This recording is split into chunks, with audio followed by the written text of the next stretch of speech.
Carmen est un personnage fort, par essence, dans la mesure où c'est une femme qui n'écoute que son instinct.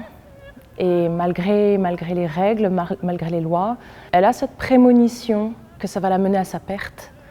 Et malgré cela, elle va jusqu'au bout de sa réflexion, de ce qu'elle ressent. C'est un personnage qui se brûle les ailes et en même temps qui le revendique. Carmen n'est pas vraiment une victime, c'est-à-dire que c'est une fin tragique qu'elle accepte. On est là dans quelque chose de très contemporain, puisqu'à cette époque, les personnages féminins n'ont pas une autorité, n'ont pas un droit de parole. Souvent, elles sont sous le joug des conventions. Carmen est le contre-pied de tout ça.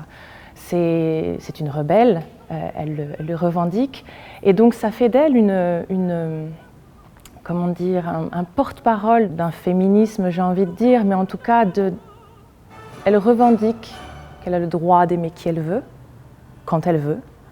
Et ça, à cette époque-là, c'est juste révolutionnaire, c'est-à-dire qu'on fait place, on la met en rôle titre, cette femme qui est la femme fatale, qui pourrait être une victime, mais en fin de compte, tout ce qu'il en ressort, c'est une femme qui ose et qui, encore une fois, malgré la prémonition que ça va mal se terminer, décide de, encore une fois, suivre son destin.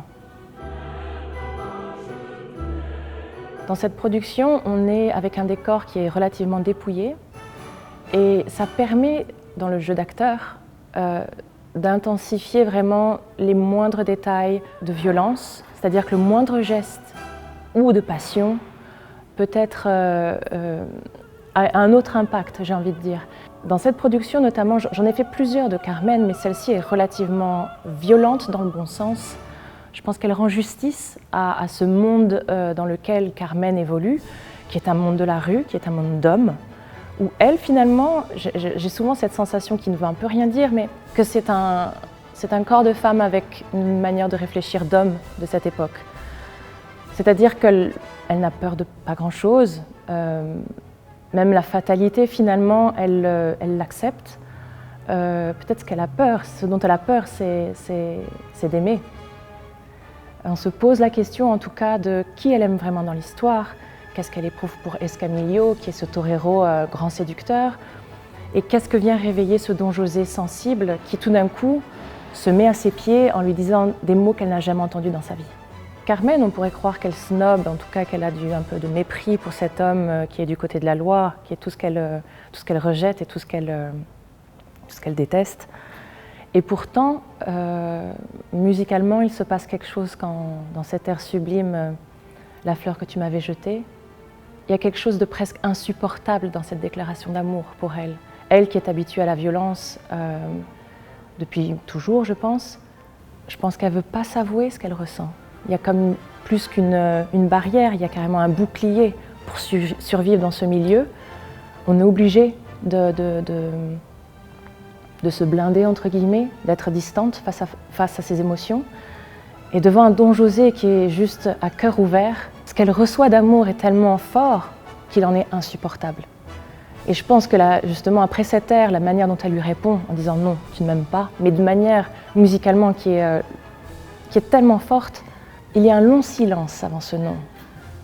Et tout est dans ce silence. Après, à vous de l'interpréter. Carmen est un opéra comique. Et le premier challenge pour nous, chanteurs, c'est d'alterner les parties dialogue parlées et les parties chantées. Ensuite, Carmen est un personnage très sensuel.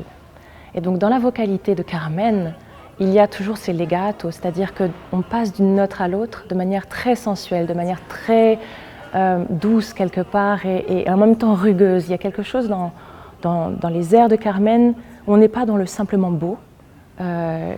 Souvent, il y a un côté, parfois, on passe d'une note plus ou moins aiguë à très grave, mais pas de manière élégante.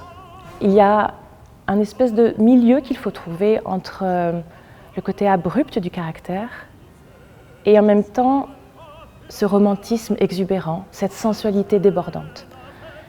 Ensuite, c'est un rôle qui se situe plutôt dans le médium, dans la partie moyenne de la voix, voire grave.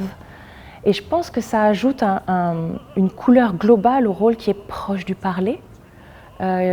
Carmen, en tout cas, navigue dans une tessiture qui doit être théâtrale avant tout, avant d'être vocale. Je ne sais pas si c'est la langue française à proprement dite qui apporte une sonorité particulière, certainement. Ce qui est sûr, c'est que moi, en tant que Française, je peux me permettre de jouer avec ma langue et d'accentuer certains côtés de mots, de leur donner une couleur particulière ou un sous-texte, une certaine ironie. Et certainement que dans les consonnes françaises, il y a des choses sur lesquelles on peut rendre le côté incisif du caractère. Mais en tout cas, le plaisir que j'ai, c'est un plaisir théâtral, encore une fois, de dire le texte, de jouer avec, sans forcément chercher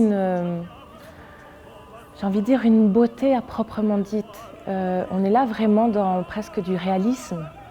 Parfois, les dialogues parlés sont un peu, comment dire, datés, pour pas dire has-been, entre guillemets.